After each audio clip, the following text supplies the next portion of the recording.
Hi, sixth graders. I wanted to go over cool down number 2 with some of you. So it says put these numbers from least to greatest, and then there's all these numbers.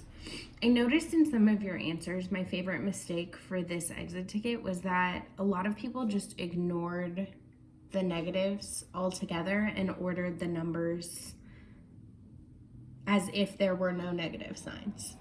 So my first step is actually going to be to plot all of these numbers on a number line just so I have a visual, because as we're getting used to negative numbers, they're new for all of us. It sometimes helps to see them on a number line. Numbers farther away from 0 on the left are smaller, and numbers farther away from 0 on the right are bigger. So the smallest number on this number line is -5, and the biggest number on this number line is 5.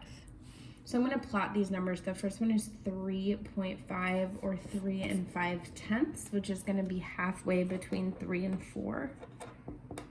The next one is -1, 4.8. It's going to be closer to 5 than to 4. -1.5 is going to come halfway between -1 and -2. -1/2 is going to come halfway between 0 and -1. -4.2 is going to come between -4 and -5, but it's going to be closer to -4 than it will be to -5 because it's only 2/10.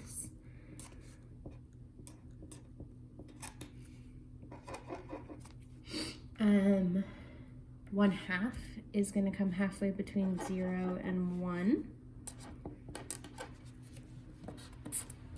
-2.1 is going to come between -2 and -3. It's going to be way closer to -2 though.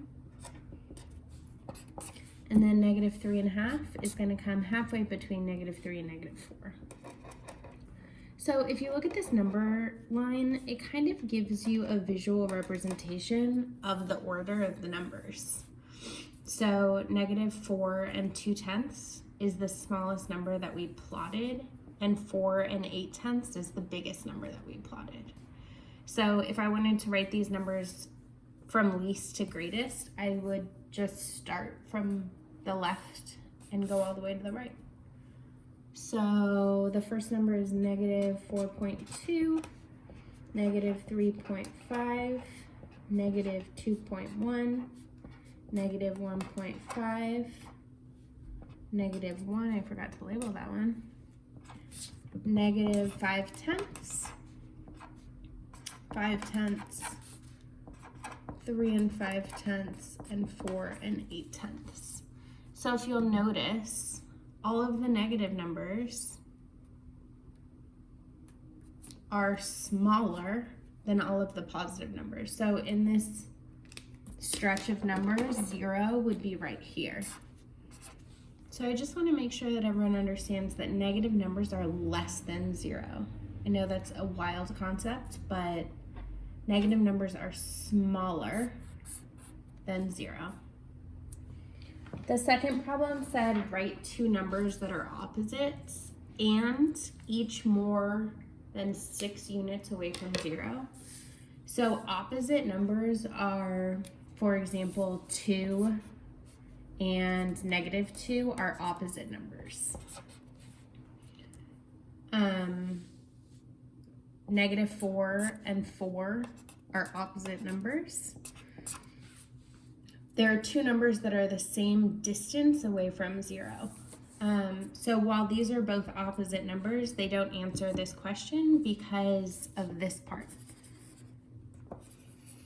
The second part says that it wants both of the numbers to be more than 6 units away from 0. So there's a billion possible right answers, starting with 7 and -7. So 7 and -7 are opposite numbers, and they're both more than 6 units away from 0. So I could say 100 and -100. Those are opposites, and they're both more than 6 units away from 0. I could say 6 0.5 and negative 6.5. Those are both more than 6 units away from 0 and opposites. So like I said, it could be 1,000 and negative 1,000, 204 and negative 204, or whatever two numbers you want. But in this case, they need to be opposites, meaning they're the same distance away from 0. So one's positive and one's negative, and they each need to be more than 6 units away from 0. Let me know if you have any questions.